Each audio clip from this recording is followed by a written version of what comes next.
Jurgen Klopp is a perennial moaner. On many occasions, he's given the absolute worst excuses to defend his team's performances rather than blaming himself or his players, and some of the material he's come out with is absolutely hilarious. Welcome to Halftime Football, where today we'll be running through Jurgen Klopp's best ever excuses as Liverpool manager. Let's start with the most recent excuse Klopp has given. After a 1-1 draw with Tottenham in May, which ended up handing Man City the league, Klopp blamed Antonio Conte for the way he set up his team, saying, "I'm sorry, I'm the wrong person to ask about this because I don't like this kind of football, but that's my personal problem. I think they are world class and they should do more for the game."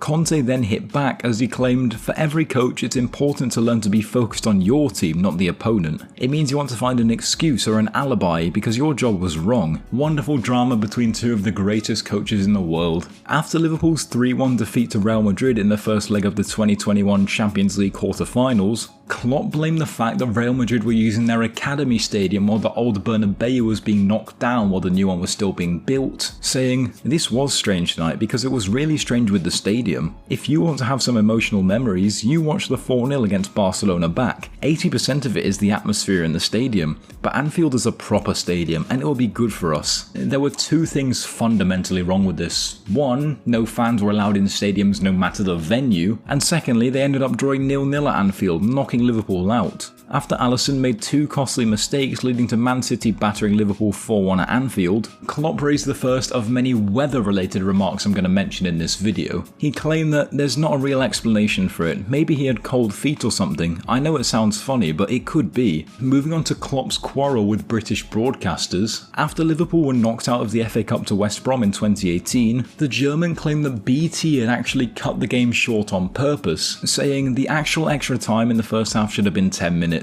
It was only 4 minutes. I heard that television said it's not longer than 4 minutes. Of course that's not possible. You cannot cut match time because there's always something else to broadcast. I don't know what was afterwards, maybe the news or something. Ah yes, Jurgen, because games have never had 10 minutes added on before. West Brom really seemed to be Klopp's nemesis when just 3 months later he complained about pitch conditions following a 2-2 draw. He went all guns blazing, saying it was a difficult game, especially after the pitch got drier and drier. "We had the ball constantly and it's not so easy. I was not happy with the pitch. You never played football, obviously. It makes a massive difference. If you're like West Brom, the ball is constantly in the air. You don't need a wet pitch. They can do it next year, playing with a dry pitch in the Championship." Whoever managed the Champions League final that year must have been intimidated by these comments, as they promptly made the pitch so wet it caused the ball to slip through Loris Karius' hands. In the midst of City and Liverpool's epic title race 3 years ago, Liverpool dropped points against West Ham in a game which Klopp's side would have possibly lost had their goal been correctly disallowed. Liverpool took the lead after James Milner received the ball in a clearly offside position before crossing to Sadio Mane, who scored. West Ham soon equalised before half-time and the game ended 1-1. Klopp then blamed the referees, saying, "We had good moments coming through the channels and scored the goal, which I've now been told is offside. This explains a little bit the second half because I think the referees knew at half-time." Yes, Jurgen, the referees stopped you from scoring against a West Ham side who were eternally mid-table at the time.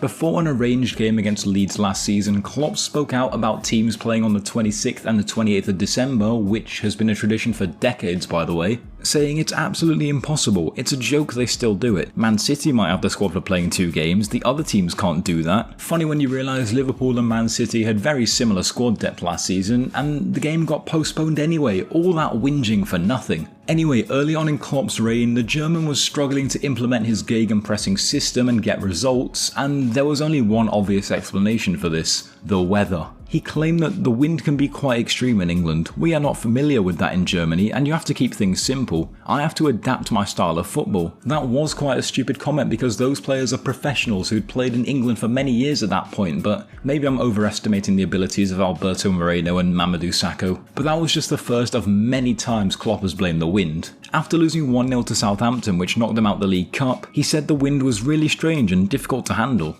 After a 0-0 draw against Everton in March 2019, which ultimately handed City the title, He once again couldn't resist having a go at the breeze, saying, "I know people don't like it when I say it, but the wind came from all different directions. It didn't help any football play." There are at least 4 instances when Klopp has blamed Mother Nature for her wind. After a 1-1 draw to Man United in 2019, Klopp actually blamed the United players for getting injured. He claimed, "We started really well, then the injury crisis started as well. That obviously cost us our rhythm. It was like, what's going on now? United played with a completely new midfield, pretty much a new 3 up front. We lost the rhythm and we couldn't get it back. Apparently United subbing on weaker players makes them tougher to play against." Something in a slightly similar vein happened after a draw against Arsenal in the Carabao Cup this year, which came after Liverpool got the game delayed following 40 false positive COVID cases. Only Trent Alexander-Arnold actually got the virus, but Klopp still insisted something was wrong, saying, "It's strange, even without symptoms, the boys came back and it's not exactly the same. Apparently it's quite tough to recover from a virus you've never had."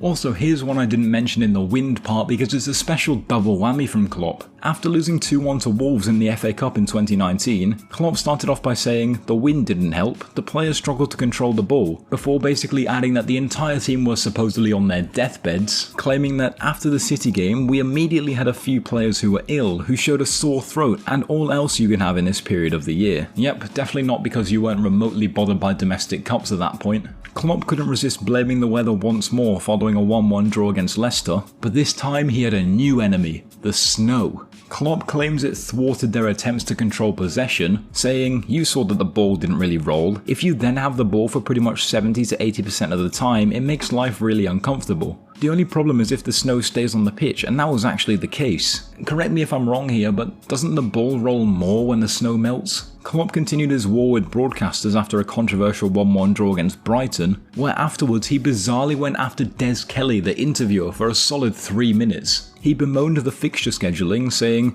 "I don't know how often I have to say it, but you picked the 12:30 kickoffs. These are difficult times, I'm just saying it how it is. Wednesday to Saturday 12:30 is really dangerous." From this, it's quite clear that Liverpool are the only team in the world who have to play twice a week. Either way, this interview produced an amazing quote when Klopp started talking about Chris Wilder's reluctance to accept the 5 subs rule. As the German said, he has 3 subs and 1 point. Ouch. In December 2018, Klopp decided to blame every other team in the Premier League for Man City's dominance. He ripped into the other side, saying, "They don't have the same respect for us as they have for Man City, for example. Against City, you watch it and wonder what they're doing. A week later, they play us and they're thinking, right, let's try. City deserve that, but it makes a big difference because we have to be 100% concentrated all the time." To be fair, City then went and had a collapse later that month, which led to Liverpool leading the pack at the turn of the year. A unique weather complaint graced us after Liverpool beat Ajax 1-0 in Amsterdam last season. Klopp blamed the mud on the pitch, saying that the pitch was really tricky. It was deep, muddy a little bit. Maybe you can't see it from outside, but it was like this because both teams looked exhausted pretty early. Surprisingly, the pitch was not good. I thought a football playing side would have a good pitch. After a 1-0 defeat to Southampton in January last year, Klopp didn't praise the opposition or blame his players or himself, but instead he decided to go after a club which had zero involvement in the game whatsoever. He went after rivals Man United, saying, "Man United have had more penalties in 2 years than me in 5.5 years, but no excuses for tonight." It was clearly United's fault and the referee's fault that you couldn't equalise for 88 minutes after going 1-0 down, wasn't it? About a month later, before the aforementioned 4-1 defeat to Man City, Klopp complained about City having a COVID outbreak when they had one game against Everton postponed a month earlier. Klopp then decided to claim that City had a 2-week break, meaning they had minimal fatigue. I don't really get his point given the fact that City couldn't train and would have lost their rhythm, but Pep Guardiola hit back in style, saying he made a mistake, it was 2 months off, or 3 months off? No, 4. 4 months off. That's why we're in top form right now. What a rivalry. Klopp doesn't just limit weather-related excuses to competitive matches either. After a 0-0 draw with Bury in pre-season, Klopp said, "The mix-up of intensity in training, very warm weather and a very dry pitch is not the best preparation for a football game. Making the right decisions when you're really tired, when it's really warm and the ball is not really rolling is very difficult." It's almost as if half his players aren't from warm countries, and even if they weren't, come on man, it's Bury, they don't even exist anymore. Klopp merged two excuses into one after a 0-0 draw with Southampton in May 2017, when he said, "I know nobody wants to hear it, but I'm brave enough to say it. The pitch was really dry. We gave all the water we had, and after 15 minutes it was really dry because of the wind. You could see it was difficult. Wind and the dry pitch mixed together? This has to be a joke." I think we'll end on the biggest super excuse of all. Liverpool lost to Everton 2-0 at Anfield in February last year, and Klopp came out with his best bit yet, saying, "You just cannot play football in this heavy wind. I'm convinced now that God is a Man City fan and they will do everything to stop us. You can't win against God." I don't even have a comment for this, and the thing is, I don't even think he was joking. I think he was genuinely serious. Anyway, that's all I have for you today. Thank you very much for watching. If you did enjoy, please be sure to like and subscribe. Let me know what your favourite excuse out of this list was, and also let me know what you'd like to see on the channel in the future, and I'll see you next time.